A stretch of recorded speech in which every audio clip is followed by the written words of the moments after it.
ప్రియులారా, బాగున్నారా? ప్రభువైన యేసుక్రీస్తు నామములో మీకు శుభములు తెలియచేస్తూ ఉన్నాం. మరి ఈరోజు హెబ్రోన్ క్యాలెండర్లోని వాక్యాన్ని మనము ధ్యానం చేసుకుందాం. కీర్తన గ్రంథము 118వ అధ్యాయము, కీర్తన గ్రంథము 118వ అధ్యాయము 14వ వచనము నేను చదువుతాను. యెహోవా నా రక్షణ దుర్గము, నా గానము. యెహోవా నా రక్షణ దుర్గము, నా గానము. ప్రియులారా, ఈ కీర్తన మరి దావీదు రాస్తూ వచ్చినాడు. అయితే ఈ కీర్తనలో ఎన్నో విషయాలు చెప్పబడుతూ వచ్చినాయి.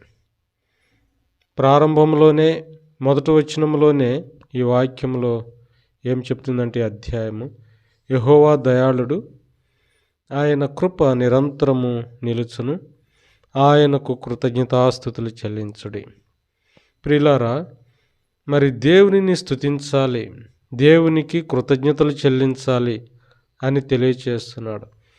అయితే కారణం ఏంటి? దేని కొరకు దేవునికి కృతజ్ఞతలు చెల్లించాలి అంటే దేవుని యొక్క దయను బట్టి ఆయనకు కృతజ్ఞతలు చెల్లించాలి. తర్వాత ఆయన దేవుని యొక్క కృపను బట్టి ఆయనకు కృతజ్ఞతాస్తుతులు చెల్లించాలి. ప్రియులారా, ఈ అధ్యాయం అంతా కూడా దేవుని యొక్క దయ, దేవుని యొక్క కృప మనకు తెలియచేస్తుంది. అందుకనే ఆయనను స్తుతించండి, ఆయన యొక్క కృపను బట్టి, ఆయన యొక్క దయను బట్టి ఆయనను స్తుతించండి, ఆరాధించండి అని భక్తుడు తెలియచేస్తూ ఉన్నాడు. సరే, 14వ వచనంలో యెహోవా నా దుర్గము అంటే దేవుడు నా దుర్గము అని చెప్తా ఉన్నాడు. మొదట అంటే ఏంటి?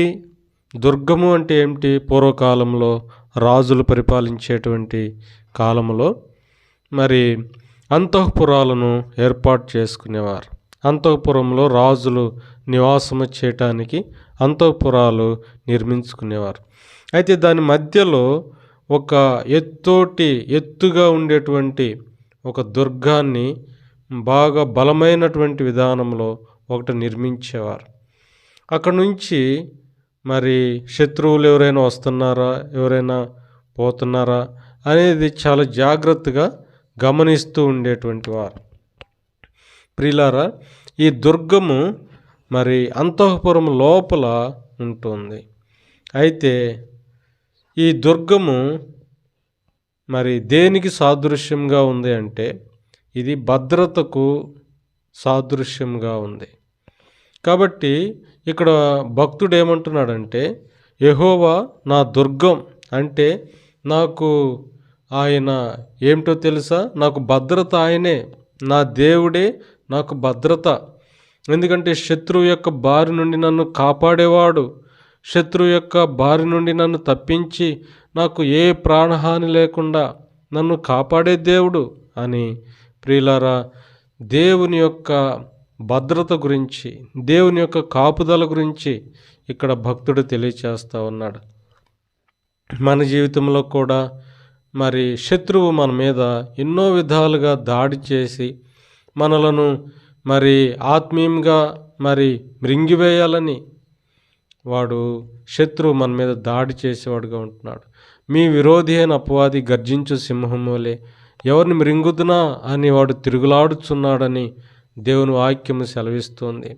కాబట్టి ప్రియులారా, శత్రువు ఎప్పుడు మృంగాలా అని వాడు మనల్ని చూస్తూ గమనిస్తూ మన కొరకు చూస్తూ ఉంటే, అయితే దేవుడు ప్రేమ కలిగినటువంటి దేవుడు, దయగలిగినటువంటి దేవుడు, నీకు నాకు ఆయన ఒక భద్రతగా ఉంటూ ఉన్నాడు. ఆయన నీకు నాకు ఒక మరి దుర్గములాగా ఉండి నిన్ను నన్ను కాపాడుతున్నాడు, మరి శత్రు యొక్క బారి నుండి తప్పిస్తూ ఉన్నాడు. కాబట్టి ప్రియులారా, మరి భక్తుడైనటువంటి దావీదు దేవుడు నాకు దుర్గం అని దేవునిని స్తుతించేవాడుగా ఉంటున్నాడు.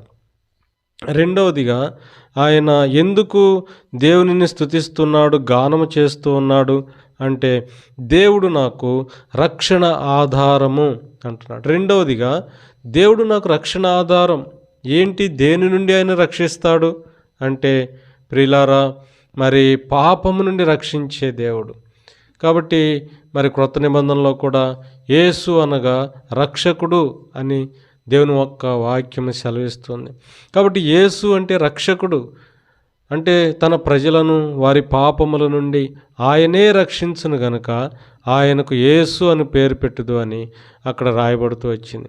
కాబట్టి ప్రియులారా, దేవుడు మనలను రక్షించేటువంటి దేని నుండి రక్షిస్తాడంటే పాపము నుండి నన్ను రక్షిస్తాడు.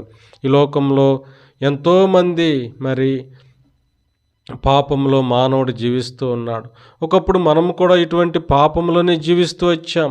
పాపమును తింటూ త్రాగుతూ ఏమాత్రము నెమ్మది, సమాధానం, శాంతి లేనటువంటి జీవితాన్ని జీవిస్తూ వచ్చినాం. అయితే ప్రేమ కలిగిన దేవుడు, దయగలిగిన దేవుడు మరి ఆ పాపము నుండి విడిపించటానికి ఆయన కలువరి శిలువలో ఎంతో క్రయమ చెల్లించాడు. ఆయన చేతుల్లో కాళ్ళలో మేకులు కొట్టబడుతూ వచ్చినాయి. ఆయన తలలో ముళ్ళకిరీటం పెట్టబడుతూ వచ్చింది. ఆయన ఎంతో వేదన అనుభవించాడు, ఎంతో బాధ అనుభవించాడు.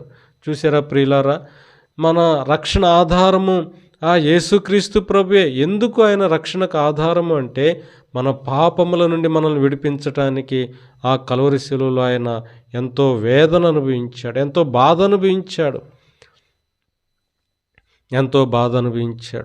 మా ప్రియమైన సహోదరుడా, సహోదరి, నీవు దేవుడు నాకు రక్షణ ఆధారం అని నువ్వు చెప్పగలిగినట్లయితే, నీ పాపముల నుండి నీవు విడిపించబడినట్లయితే దేవునికి నువ్వు కూడా కృతజ్ఞతలు చెల్లించాల. అది దేవుని యొక్క మంచితనాన్ని బట్టి, ఆయన యొక్క కృపను బట్టి, ఆయన యొక్క దయను బట్టి దేవుడు నీకు నాకు ఆ గొప్ప రక్షణ అనుగ్రహించాడు. ప్రియులారా, దానిని బట్టి ప్రభువును స్తుతించాల, ఆరాధించాల. తర్వాత అనుదినము రక్షణ, నన్ను అనుదినము కాపాడుతున్నాడు. అనుదినము మరి పాపము నుండి, మరి పాపంలో పడిపోకుండా నన్ను కాపాడుతున్నాడు, భద్రం చేస్తూ ఉన్నాడు. తన యొక్క మరి దేవుని యొక్క పునరుద్ధాన శక్తిని నీకు నాకు అనుగ్రహించి ప్రతి శోధనను జయించటానికి ఆయన నీకు నాకు సహాయం చేస్తూ ఉన్నాడు. ప్రియులారా, మరి అనుదినము ఈ రక్షణ అనేటువంటిది దేవుడు నీకు నాకు ప్రతి దినము పాపము నుండి మనల్ని రక్షిస్తూ కాపాడుతూ పరిశుద్ధత కలిగి పవిత్రత కలిగి జీవించటానికి ఆయన నీకు నాకు ఎంతో సహాయం చేస్తూ ఉన్నాడు. మూడోది నిత్యమైనటువంటి రక్షణ, అనగా మరి ఈ శిథిలమైపోయేటువంటి ఈ గుడారము, ఈ శరీరము నుండి మన ఆత్మ వెలుపలికి వచ్చి నిత్య రక్షణ కొరకు దేవుని వద్దకు వెళ్ళిపోతూ ఉంది. కాబట్టి మూడవది రక్షణ ప్రియులారా, మరి ఈ శిథిలమైపోయేటువంటి ఈ గుడారము నుండి విడుదల పొందటము మూడవది. కాబట్టి ఆయన నాకు రక్షణ ఆధారము అంటే ఆయన దేవుడు నా పాపముల నుండి నన్ను రక్షించాడు, అందుకే నేను దేవునికి స్తుతులు చెల్లిస్తున్నా. తర్వాత అంతేకాదు, రక్షించబడిన దినం మొదలుకొని అనుదినము నన్ను కాపాడుతున్నాడు, అనుదినము నన్ను రక్షిస్తున్నాడు, ప్రతి శోధన నుండి నన్ను తప్పించి కాపాడుతున్నాడు. అందుకని ఆయనకు మరి ఆయన నాకు రక్షణ ఆధారం. మూడవదిగా ప్రియులారా, మరి మూడవదిగా ఏమిటంటే ఆయన మనకు మరి శిథిలమైపోయేటువంటి గుడారము నుండి ఆయన నన్ను రక్షించేవాడుగా ఉంటున్నాడు. అందుకనే ఇది ఎరిగినటువంటి మరి దావీదు దేవునిని ఆరాధిస్తూ ఉన్నాడు. ఆయన పాటలు పాడుతున్నాడు. ఆయన నా గానం, నా పాట ఆయనే. ఎందుకంటే దేవుడు నాకు దుర్గం, అనుదినము నన్ను భద్రపరుస్తూ ఉన్నాడు, నన్ను కాపాడుతున్నాడు, శత్రువు నుండి నన్ను తప్పించి కాపాడుతూ ఉన్నాడు, తర్వాత నన్ను రక్షిస్తూ ఉన్నాడు, మరి పాపము నుండి నన్ను రక్షించాడు, అనుదినము నన్ను కాపాడుతూ నన్ను రక్షణ అనుగ్రహిస్తూ ఉన్నాడు. కాబట్టి దీనిని బట్టి ఆయనను నేను స్తుతిస్తున్నా. యెహోవాయే నా గానం, నేను ఆయన గురించి పాటలు పాడుతాను. ఎందుకంటే నా పట్ల చేసినటువంటి ఆశ్చర్యమైన కార్యమును బట్టి నేను దేవునిని స్తుతిస్తున్నానని ఆయన ఆ విధంగా ప్రభువును స్తుతిస్తూ ఉన్నాడు. కాబట్టి ప్రియమైన సహోదరుడా, సహోదరి, దేవుని ద్వారా మేలు పొందినటువంటి మనము దేవుని ద్వారా మేలు పొందినటువంటి మనము మరి ప్రభువును స్తుతించాలని, ప్రభువును ఆరాధించాలని, ఆయన యొక్క మంచితనాన్ని, ఆయన యొక్క ప్రేమ, ఆయన యొక్క దయ కనికరమును బట్టి, ఆయన యొక్క దయను బట్టి, కనికరమును బట్టి ప్రభువును మనము స్తుతించాలని, ఆరాధించాలని ఆయన కోరుతూ ఉన్నాడు. కాబట్టి ప్రభు మనకు అలాగున దేవునిని స్తుతించి ఆరాధించినట్లుగా ప్రభు మనకు సహాయం చేయనుగాక. ప్రార్థన చేసుకుందాం. పరిశుద్ధుడైన మా తండ్రి, మీ వందనములు, స్తోత్రాలు చెల్లిస్తూ ఉన్నాం.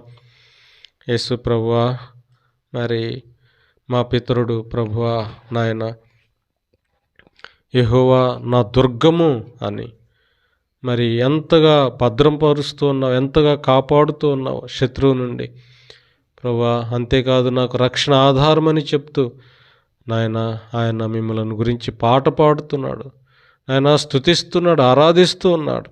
యేసయ్యా మీకు స్తోత్రాలు. మా జీవితాల్లో కూడా నాయన మీరు అనుదినము మమ్మలను కాపాడి భద్రపరుస్తూ మమ్మల్ని రక్షించి నాయన కాపాడుతున్నందుకు మీకు స్తోత్రాలు నాయన. మేము కూడా నాయన మా పితరుని వలె పాటలు పాడుతూ మిమ్మల్ని స్తుతించవలసిన వారంగా, ఆరాధించవలసిన వారంగా ఉంటున్నాం. అందుకే మీకు వందనములు చెల్లిస్తున్నా ప్రభువా. మరి ప్రార్థన అంశాలునే నాయన, మరి విజయ నాయన, మరి సోదరుడి కొరకు ప్రార్థన చేస్తున్నాం. ఉద్యోగంలో నాయన మరి సమాధానం కొరకు ప్రార్థన చేస్తున్నాం. దేవా కనికరించుము, దయ చూపించుము. అసమాధానకరమైనటువంటి పరిస్థితులు ఆ మనుషుల నుండి నాయన మీరే తప్పించండి ప్రభా, సహాయం చేయండి. అంతేగా తండ్రి నాయన, మరి ప్రభా సైమన్ పీటర్ సహోదరుడి కొరకు ప్రార్థన చేస్తున్నాం. తనకున్నటువంటి బ్యాక్ పెయిన్ నాయన మరి మీరే సంపూర్ణంగా తగ్గించండి, స్వస్థపరచండి, మంచి ఆరోగ్యం దయచేయండి. తన పనిలో కూడా మీరు తోడుగా ఉండండి నాయన. మీకు వందనములు, స్తోత్రాలు చెల్లిస్తున్నాను. అలాగే ప్రభువా దేవా, షారా చిన్ని సహోదరి కొరకు ప్రార్థన చేస్తున్నాను. దేవా కరుణించుము నాయన కరుణించుము, కటాక్షించుము ప్రభువా. మరి తన కుటుంబంలో ఉన్నటువంటి నాయన మరి మీరే సమాధానం కలుగచేయండి. తన తల్లిదండ్రులకు మంచి ఆరోగ్యం దయచేయండి. వ్యాపారంలో నాయన మీరే కృప చూపించండి. భవిష్యత్తులో కూడా నాయన మంచి భవిష్యత్తును అనుగ్రహించండి. అలాగే ప్రభువా మరి మంజుల సహోదరి కొరకు ప్రార్థన చేస్తున్నాం. రేపు నాయన జనవరి 5వ తారీఖున నాయన మరి తన వివాహం ఉంది ప్రభా. వివాహం కొరకు సంపూర్ణంగా సిద్ధపరచండి. ప్రతి అవసరం అక్కడ మీరే తీర్చండి. మీ నామ మహిమ కొరకు ప్రభువా మరి వివాహం జరిగించబడినట్లుగా సహాయం చేయండి. అలాగే ప్రభువా మరి పావని సహోదరి కొరకు ప్రార్థన చేస్తూ ఉన్నాం ప్రభువా. తను స్టడీస్లో మీరే తోడుగా ఉండండి, సహాయం చేయండి, మంచి జ్ఞానం దయచేయండి. అలాగే ప్రభువా తన తండ్రి గారు జాబ్ కొరకు ప్రార్థన చేస్తున్నాం తండ్రి, మీరే సహాయం చేయండి. అలాగే తండ్రి తన తమ్ముడు అక్షయ్ తన స్టడీ కొరకు కూడా ప్రార్థన చేస్తున్నాం. మంచి జ్ఞానమును, వివేచన దయచేయండి. అలాగే ప్రభా మరి దుర్గాప్రసాద్ గారి కొరకు ప్రార్థన చేస్తున్నాం. తను కూడా రక్షణ అనుగ్రహించండి ప్రభా, మేలు కొరకే జ్ఞాపకం చేసుకోండి. అలాగే తండ్రి మరి నాయన శాంతకుమారి గారు నాయన సోదరి వాళ్ళ కుమారుడు పాల్ రక్షణ కొరకు ప్రార్థన చేస్తున్నాం. దేవా మీరేమి సొంత సమయంలో దర్శించండి, రక్షణ అనుగ్రహించండి, మారు మనసు కలుగచేయండి ప్రభా. అలాగే ప్రభా మరి సుధా సహోదరి కొరకు ప్రార్థన చేస్తున్నాం. గర్భఫలం దయచేయండి నాయన, మీకు వందనములు, స్తోత్రాలు చెల్లిస్తున్నాను. అలాగే ప్రభా మరి రజని సహోదరి నాయన మరి సలోమి వివాహం కొరకు ప్రార్థన చేస్తున్నాం. దేవా మరి వివాహంలో మీరే సహాయం చేయండి, మేలు కొరకే జ్ఞాపకం చేసుకోండి. అలాగే ప్రభా మరి ప్రసాద్ నాయన తనకు 10 లక్షలు ఇవ్వాలి నాయన, మరి ఆ డబ్బులన్నీ తీర్చడానికి, అప్పు తీర్చడానికి మీరే సహాయం చేయండి, మేలు కొరకే జ్ఞాపకం చేసుకోండి. అలాగే శోభ సోదరి కొరకు ప్రార్థన చేస్తున్నాం ప్రభా. నాయన జాబ్ కొరకు నాయన మరి అధికారి మనసు మారాలి దేవా, మరి జాబ్ అనుగ్రహించాలి. ఈ విషయంలో మీరే సహాయం చేయండి నాయన, మేలు కొరకే జ్ఞాపకం చేసుకోండి. ప్రార్థన అంశాలన్నిటినీ నాయన వారి వారి అవసరతలను బట్టి, అక్కర్లను బట్టి మీరే ప్రతి అక్కర తీర్చండి, అవసరత తీర్చండి. వందనములు, స్తోత్రాలు చెల్లిస్తున్నాను ప్రభా. మరి పగలంతా మీరే కాపాడుము, భద్రపరచుము ప్రభా, మీరే సహాయం చేయండి, మేలు కొరకే జ్ఞాపకం చేసుకోమని యేసు ప్రభు నామం పేరిట ప్రార్థించి అడిగి పెట్టుకుంటున్నాము తండ్రి, ఆమెన్.